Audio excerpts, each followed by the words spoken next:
Okay. The Nashville Predators are not letting this drag out. Ryan Ellis will remain a member of the Nashville Predators for 8 more years beyond this season. So that's 9 more years, which takes him till he's looks like 36. So probably retires as a member of Nashville. Now the interesting thing with this is he only played 44 games this last year. He had 32 points. In the playoffs, he played 13 games, had 5 points. Ellis's game, though, is not really a point scorer's game as much as it is a hard hitting, defensively sound game. He gets 6.25 million a year. He ends up coming out of this with $50 million. He's worth it. He is a solid defenseman, and what Nashville has now is they have a defense that they can keep together for as long as they feel like it, basically.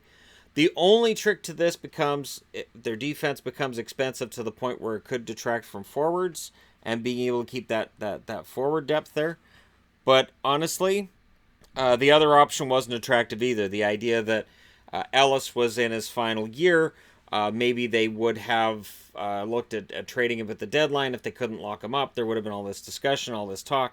Now they don't have to worry about it. Teams that deal with this during the summer, before we get into even training camp, I think they're making the right decision 9 times out of 10. There are times where a team will give somebody more money than they should probably get, and I think some of that comes from fear and from not wanting it to get too far. So they may say, okay, well, we'll up the offer just so this gets done. Doesn't feel like this happened here. Ellis, I would think on the free agent market he would get more than that. As long as he can have a good season this year and stay healthy, and if he scores 40, 45 points, because he's such a solid all-around defenseman, and he is the unsung hero of their blue line when you think about it, because there's 4 stars on that blue line, including Ekholm. Matthias Ekholm is pretty darn solid as well. So with Ellis getting this kind of money, I think he's well compensated. It's an 8-year deal, so he has complete and total certainty.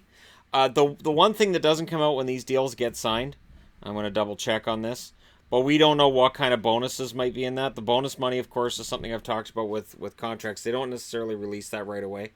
The cap hit comes out, how long the contract is, and then we may find out about, well, this much was bonus up front.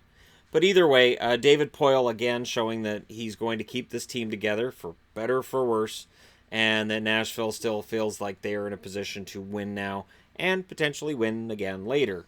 So there you go. Let me know your thoughts on this contract. I don't think there's really a downside to it because, again, he is a solid all-around defenseman. This will take him into his late 30s. Now, when his cap hit is $6.25 million in 2025, 2026, is that probably going to be more than what he's worth? Yeah, probably, but there'll be somewhere to park the contract or a way of getting out of if they have to. And honestly, I don't think they're going to have to worry about it too much. The cap usually goes up. It's very rare that it doesn't or it stays the same. And again, I think this is a good signing. I think he gets the term, they get the cap certainty, and it's going to be pretty solid for them. Again, it's signed right till 2027. And yeah, everything I'm seeing on Cap Friendly just gives like equal numbers, 6.25 million every year all the way through.